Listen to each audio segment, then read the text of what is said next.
Yeah, no, bit of sweet ending, wasn't it? Yeah, it really was. Yeah. I can only imagine in post production when they got that episode back into post, Yeah. and they're looking at it like, oh my gosh, like we spent all this time to catch this fish. And I can only imagine the situation Jeremy and the crew were in, where it's like, dude, you're with a bunch of local villagers, What and do you they're like, do? we're going to take your fish. Yeah. Well, you're not leaving here with this footage. I mean, we've been in some rather hostile situations ourselves, where it's like, oh man, are we going to get our gear confiscated? Like, and Really? you like in that moment. So they were probably like, well, I guess the thing that we have to do is give up the fish. And I'm sure the team was, running like crazy in post-production, be like, all right, we got to put the right spin on this because we don't ever show an animal getting injured or killed or something like that, but we got to put the episode out. So I imagine that must have been pretty tough for them. Yeah, I bet. You mentioned that you nearly had your stuff confiscated. Have you ever had any run-ins with like country officials and things like that? Oh, I got held up at gunpoint and led down to the side of a river filled with crocodiles at gunpoint in Costa Rica. And I've never been more afraid in my life. I honestly thought I was going to be shot and thrown in the river to eat my crocodiles, me and my crew. Yeah. Wow. Yeah. Yeah. This is actually before the Brave Wilderness channel was a YouTube channel, and we were developing the series.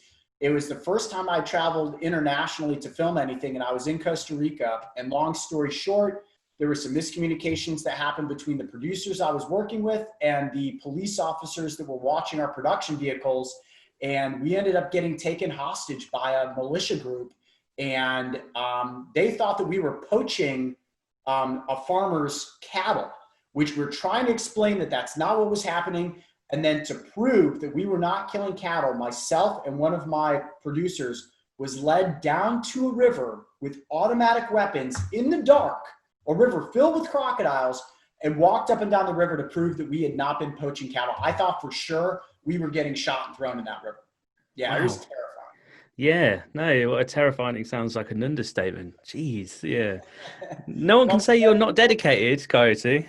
when you have people pointing automatic weapons or holding, like my one crew member had a 9mm held to the side of his head to force over like giving up like the camera gear. Like they wanted to look at the footage that we had because they thought, oh yeah, you guys are filming yourselves killing this guy's cattle. I mean, dude, it was a crazy situation. I mean, like I said, I've never been more afraid for my life than I was in that moment. And I was like, oh my gosh, now I want a job traveling internationally as an animal adventure host. Is this a good idea? So yeah, it was pretty extreme. Yeah. No, that's crazy. All right. Any of those crew members filming that episode with you now?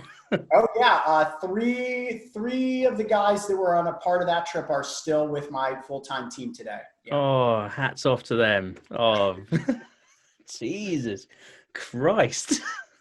Well, I'm glad nothing happened. That would, yeah, that would have been disastrous. But yeah, The good news for us is that we had permission to be where we were, and we were in fact filming B-roll of the crocodiles on the river. So yeah, when it checked out that we were not the people that had been poaching cattle, it was okay, cool. But we were told, and when I say militia group, they called themselves the environmental police. Dude, it was four dudes in black outfits with automatic weapons in a black SUV. I mean, no official badges, no nothing. And it was just like, all right, we're going to get robbed for something here. We don't know what they're going to take. Hopefully it's not our lives.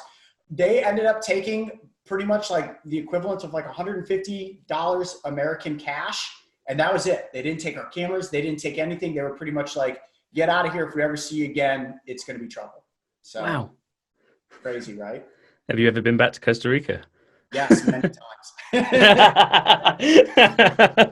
I don't film in that spot anymore. Yeah. I learned my lesson. I'll say, yeah.